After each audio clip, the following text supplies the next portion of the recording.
네, 오늘은 우리 사도행전 14장, 오늘 1절에서 7절에 있는 말씀 함께 같이 보도록 하겠습니다. 사도행전 14장 우리 1절에서 7절에 있는 말씀을 제가 한 절 읽고 또 여러분이 한 절 읽고 같이 우리 교독하며 읽어가도록 하겠습니다. 사도행전 14장 우리 1절에서 7절 말씀입니다. 이에 이고니온에서 두 사도가 함께 유대인의 회당에 들어가 말하니 유대와 헬라의 허다한 무리가 믿더라. 그러나 순종하지 아니하는 유대인들이 이방인들의 마음을 선동하여 형제들에게 악감을 품게 하거늘 두 사도가 오래 있어 주를 힘입어 담대히 말하니 주께서 그들의 손으로 표적과 기사를 행하게 하여 주사 자기 은혜의 말씀을 증언하시니 그 시내의 무리가 나뉘어 유대인을 따르는 자도 있고 두 사도를 따르는 자도 있는지라. 이방인과 유대인과 그 관리들이 두 사도를 모욕하며 돌로 치려고 달려드니 그들이 알고 도망하여 루가오니아의 두성 루스드라와 더베와 그 근방으로 가서 함께합니다. 거기서 복음을 전하니라. 아멘. 네, 우리 수요 예배 때에는 우리 사도행전 말씀 강해하고 있습니다. 우리 지난주까지 사도행전 13장 말씀 함께 같이 나누었습니다. 사도행전 13장 무슨 내용 있었나요? 그냥 웃지요. 네, 우리 바울과 바나바의 1차 전도 여행의 출발지 수리아의 안디옥, 하나님의 선교 베이스 캠프가 예루살렘 교회에서 안디옥 교회로 그렇게 이동했습니다. 안디옥에 교회가 세워졌고 이곳에서 제각기 다 다른 문화적인 배경과 인종이 어우러진 5명의 지도자가 세워짐으로 교회의 본질이 무엇인가 우리 함께 배웠습니다. 또 바로 그곳에서 바울과 바나바가 선교사로 파송을 받게 됩니다.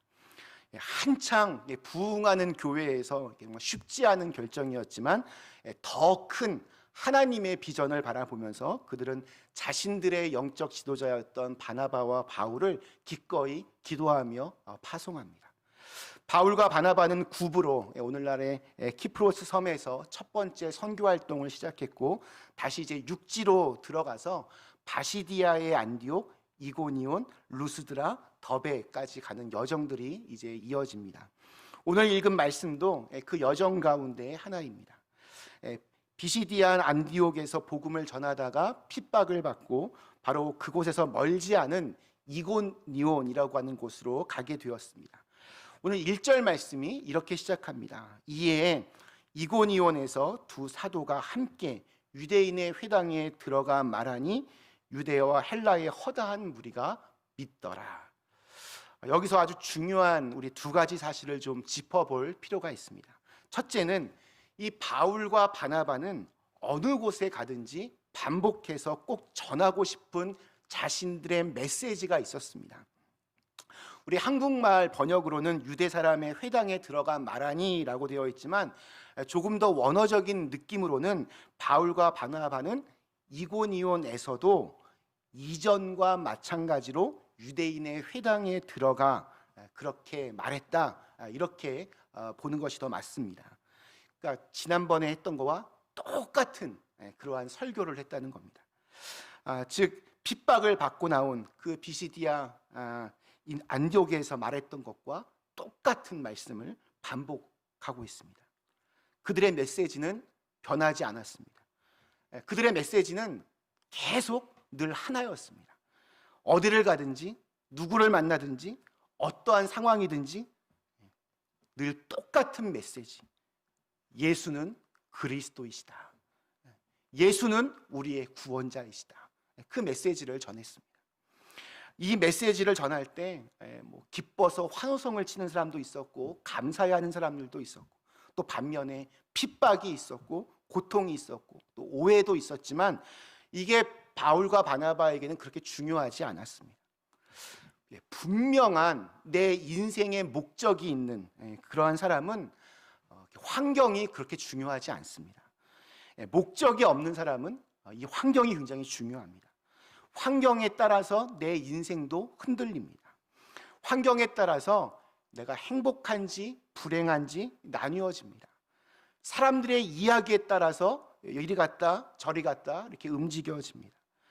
인생의 목표가 분명한 사람들 흔들림이 없습니다. 라도 정말 죽기까지 전해야 할 분명한 메시지가 그의 마음에 있었습니다. 바로 예수 그리스도. 이 메시지를 위하여 바울은 자기의 인생 전체를 다 바꾸었습니다. 고린도전서 2장 2절에 보면 이러한 고백이 나옵니다. 내가 너희 중에서 예수 그리스도와 그의 십자가에 못 박히신 것 외에는 아무것도 알지 아니하기로 작정하였습니다. 몰라서가 아닙니다. 없어서가 아닙니다. 그는 예수 그리스도 외에는 아무것도 알지 않기로 그렇게 마음 먹은 겁니다.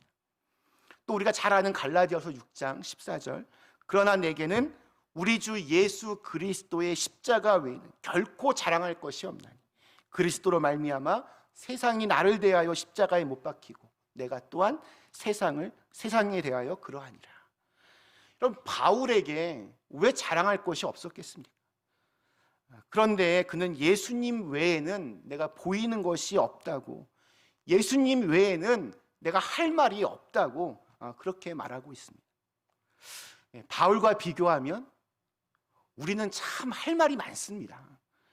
말을 못하면 이게 진짜 안 됩니다. 말 못하면 괜히 약한 사람처럼 취급받습니다. 앞에서 말을 못하면 뒤에 가서라도 꼭 말합니다. 근데 한번 이렇게 돌아보면 그렇게 말을 많이 하는데 대부분 보면 영양가 없는 말들이 참 많습니다.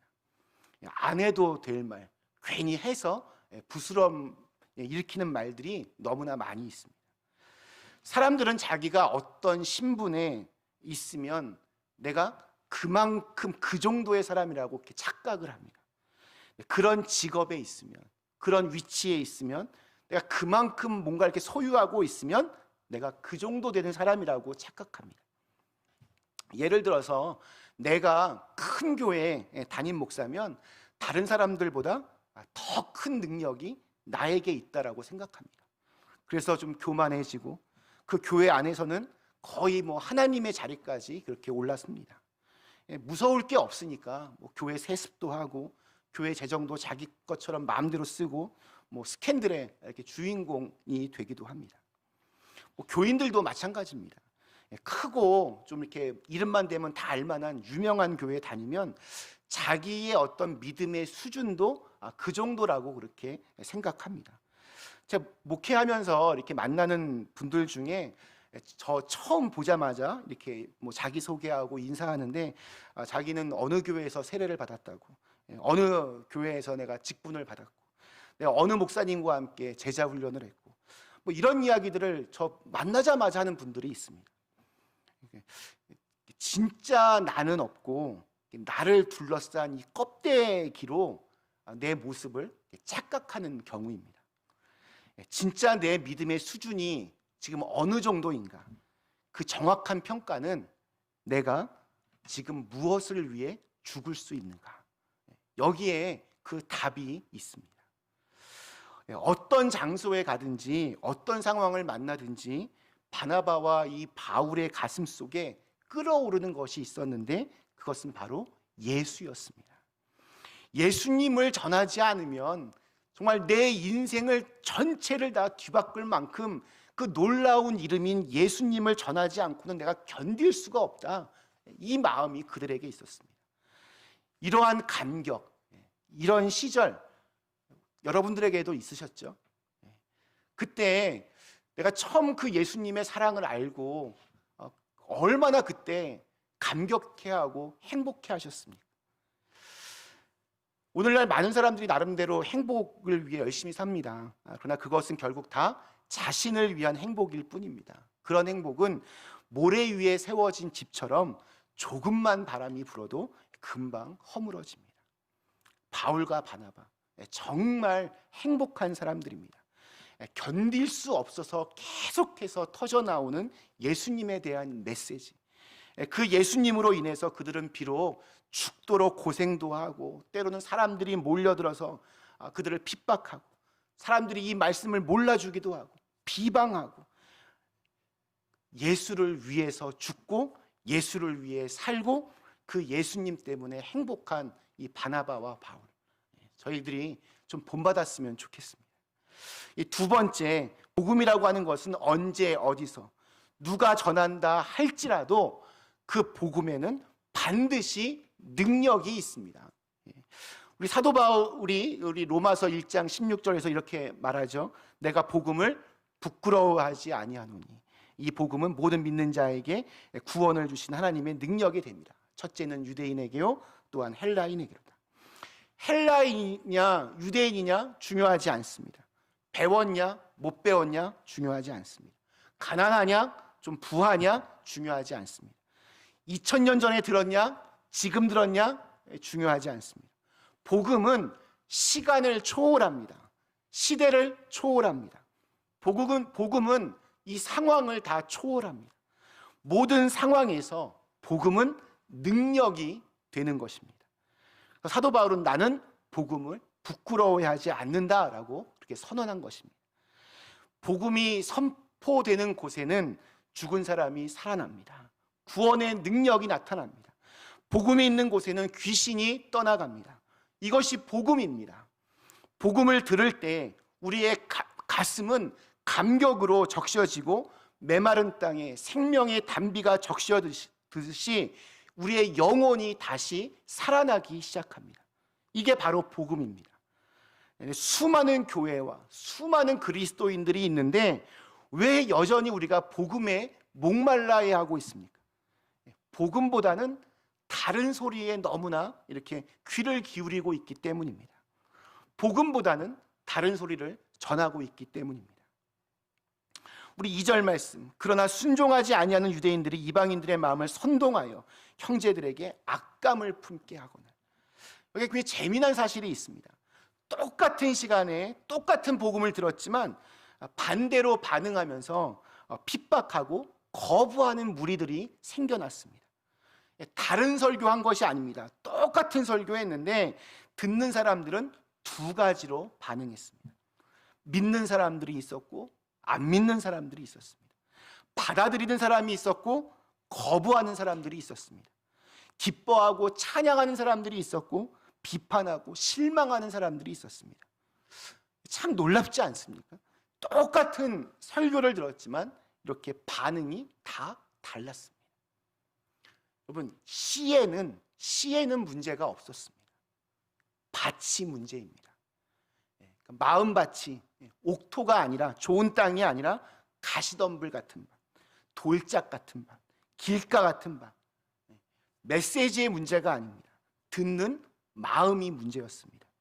보면 순종하지 아니하는 유대인, 바로 이 사람들에게는 이미 복음을 듣기 전에 그의 마음에 불순종의 영으로 가득 찼고 마음을 꼭 걸어담궜기 때문에 그들은 그 말씀의 은혜에 빠져들어가지 못했습니다. 여러분, 이것이 사람을 지배하면 말씀의 능력과는 상관없는 삶을 살게 됩니다. 우리는 순간순간 마음이 강팍해지기가 쉬운 존재들입니다. 그러니까 늘 내 마음을 잘 점검해서 지금 내 마음밭이 어떠한 상태인지, 내가 말씀을 들을 때 어떠한 마음으로 듣고 있는지를 늘 점검해 봐야 됩니다. 이러한 불순종의 사람들, 거부하는 사람들, 반항하는 사람들을 보고 바울과 바나바가 어떻게 했는가 우리 3절에서 볼 수 있습니다. 두 사도가 오래 있어 주를 힘입어 담대히 말하니 주께서 그들의 손으로 표적과 기사를 행하게 하여 주사 자기 은혜의 말씀을 증언하시니. 네, 첫 번째, 이 두 사도가 어떻게 했습니까? 그 자리에 오래 머물러 있었습니다. 그렇게 반항하는 사람들이 있었는데 포기하거나 피하거나 자리를 떠나지 않았습니다. 고린도전서 우리 13장 4절에 보면, 여러분, 사랑이 무엇입니까? 사랑은 오래 참는 것입니다. 기다려주는 겁니다. 아무리 내 눈에 저 사람이 불순종의 자녀이고 거역하는 자녀라 생각이 들어도 포기하지 말아야 됩니다. 기다리는 것, 그럼 누가 기다릴 수 있습니까? 사랑하는 사람만이 기다릴 수 있습니다. 사랑하기 때문에 기다릴 수 있는 겁니다. 하나님이 그렇게 우리를 기다려 주셨습니다. 사랑하지 않으면 기다리지 않습니다. 근데 사랑해서 기다리다 보면 이해가 되고, 이해가 되다 보면 사랑의 마음도 다시 회복이 됩니다. 열매가 익어가는데 여러분 시간이 필요합니다. 서두르면 열매를 먹지 못합니다. 우리 두 번째, 주를 힘입어 담대히 말했다. 기다리고 사랑하지만 또 적극적으로 담대하게 주님 안에서 접근하고 있습니다. 마귀에 대적하라. 그러면 너희를 피하리라. 그러니까 이 영적인 주도권을 놓치지 말라라는 것입니다. 영적으로 이렇게 자꾸 밀리지 말고 그 사람이 아니라 그 사람 안에 있는 불순종의 영과 대결하라는 것입니다. 그 결과가 어떻습니까? 주께서는 그들의 손으로 표적과 기사를 행하게 하여 주사 자기 은혜의 말씀을 증언하시니. 복음이 선포되는 곳에는 2000년 전이나 오늘이나 똑같은 기적과 놀라운 일들이 일어납니다. 규모거리가 듣고 안진뱅이가 일어나고 이것도 다 기적이지만 예수님께서 베드로의 발을 씻겨 주셨던 것과 같은 섬김의 역사도 기적이고, 가늠하다 현장에서 붙잡힌 여인이 주님께 용서를 받은 것도 바로 기적입니다. 복음이 들어가면 이러한 기적들이 일어납니다. 예수 그리스도가 들어간 곳에는 눈에 보이던 눈에 보이지 않던 그 기적의 일들이 벌어지고 있습니다. 우리 4절 보면 그 시내의 무리가 나뉘어 유대인을 따르는 자도 있고 두 사도를 따르는 자도 있는지라. 또 마찬가지입니다. 편이 갈라졌습니다. 문제는 이 편이다 저 편인가가 아니라 복음을 전했는데 아무런 반응이 없었다. 이게 사실은 더 큰 문제입니다. 그러게 이런 상황이 되는 것은 어떻게 보면 너무나 당연한 말입니다. 영적인 갈등이 일어날 수밖에 없습니다. 말씀을 들었기 때문에 그것을 받아들였을 때 이렇게 반응이 되는 것입니다. 그분이 죽은 예수가 아니라 산 예수라면 그분이 내 안에 들어왔는데 어떻게 아무것도 바뀌지 않겠습니까? 바뀌지 않는 것이 정말 기적입니다. 그러므로 여러분, 우리 교회 안에서도 보면 그렇게 많은 말씀을 들었는데도 전혀 바뀌지 않는 사람들 이렇게 좀 있죠.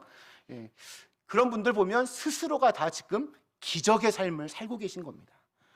그러므로 여러분, 변하지 않는 교회나 성도를 보거든 괜히 같이 이렇게 비판하고 욕하지 마시고, 내가 지금 정말 살아있는 생생한 기적의 현장을 보고 있구나, 이렇게 그냥 바라보시면 됩니다.